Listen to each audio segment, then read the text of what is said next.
చందు గారు ఇప్పుడు ఏపీలో టికెట్ రేట్స్ పెంచారు, ఏపీలో టికెట్ రేట్స్ పెంచుకున్నారు, కానీ తెలంగాణ పెంచలేదు. అంటే అడగలేదా ఏంటి ప్రభుత్వాన్ని? అడగలేదండి. అంటే ఏంటి సార్, అంటే ఎందుకు సార్? అంటే పెంచితే 2 చోట్ల అడగాలి కదా. ఇక్కడ ఆల్రెడీ పెరుగున్నాయండి, ఇక్కడ ఆల్రెడీ పెరుగున్నాయి. 295, 395.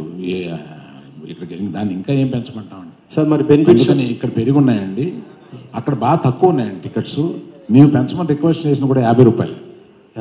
మిగతా సినిమాలు లేగా ఇలా పెంచమని కాదు, జస్ట్ 50 రూపాయలు. బాబు ఇది కొంచెం రాయండి, స్పెసిఫిక్ ప్లేసెస్లో 50 రూపాయలు మాత్రమే పెంచాము. అది కూడా ఆ ఫస్ట్ వీక్ మాత్రమే పెంచాము, అంతే. సార్ బెనిఫిట్ షోస్ ఏమైనా ఉంటున్నాయా? లేవండి, బెనిఫిట్ షోస్ లేదు. అంత బెనిఫిట్ వద్దు. చైతు ఏదైనా ఈ సినిమాలో చందు గారు సార్, ఆల్రెడీ సినిమా రేపు రిలీజు. ఈరోజు మధ్యాహ్నమే మీరు డిఎస్పీ గారితో ఆ డ్యాన్స్లు అది ఏంటి సక్సెస్ ముందే అడ్వాన్స్గా సెలబ్రేట్ చేసుకున్నారు? అది ఈరోజు మధ్యాహ్నం కాదండి, నిన్న కంప్లీట్గా ఒకసారి మళ్ళీ మొత్తం వర్క్ అంతా అయిపోయింది ఏంటి అని చూసుకున్నమాట. ఆ టైంలో చూసుకున్నప్పుడు డిఎస్పీ గారికి ఉత్సాహం వచ్చింది.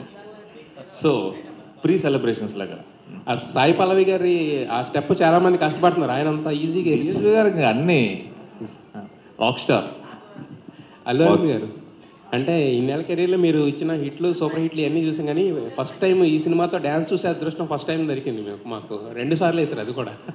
సో 3 సార్లు సార్, 3 సార్లు మిస్ అయ్యాం సార్. అయితే ఇప్పుడు వాసు పాల్కొల్ కమాన్ నమస్కారం. స్టార్ట్ అయింది.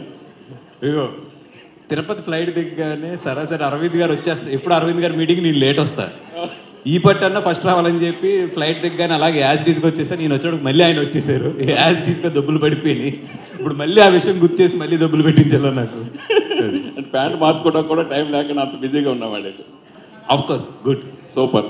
తర్వాత ఈ సినిమాకు పర్టికులర్గా జనరల్గా ఏ పెద్ద సినిమా అయినా ఎంత కాన్ఫిడెంట్ ఉన్నా కానీ కొన్ని ఏరియాలు షేర్ గ్యారెంటీ లేవు, లేదా ఎంజీలో ఇవన్నీ రకరకాలు వస్తాయి.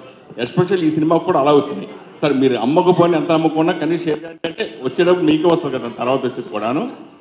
వాటికి కూడా ఎందుకు మీరు ఈ సినిమా ఇవ్వకుండా మీరే ఓన్గా ఉంచుకోవడానికి అంత కాన్ఫిడెంట్ ఏంటి? అంటే అది ప్యూర్ అరవింద్ గారు డెసిషన్ అండి. ఎందుకంటే ఇప్పుడు కొన్ని చోట్ల మంచి హైర్లు వచ్చినాయి చాలా సెంటర్లో. బట్ ఆయన ఏంటంటే ఇది మన సినిమా, మన కాన్ఫిడెంట్, మనమే రిలీజ్ చేద్దాం, దీని మీద ఏది వచ్చినా కూడా that is my responsibility, I don't want to put this responsibility on other heads అనేది ఆయన చాలా క్లియర్గా ఉన్నాడు. I respect his decision. అందుకనే ఎక్కడ ఏ హైర్లు వచ్చినా ఏది వచ్చినా కూడా వద్దని చెప్పాము. అరవింద్ గారు సార్, జనరల్గా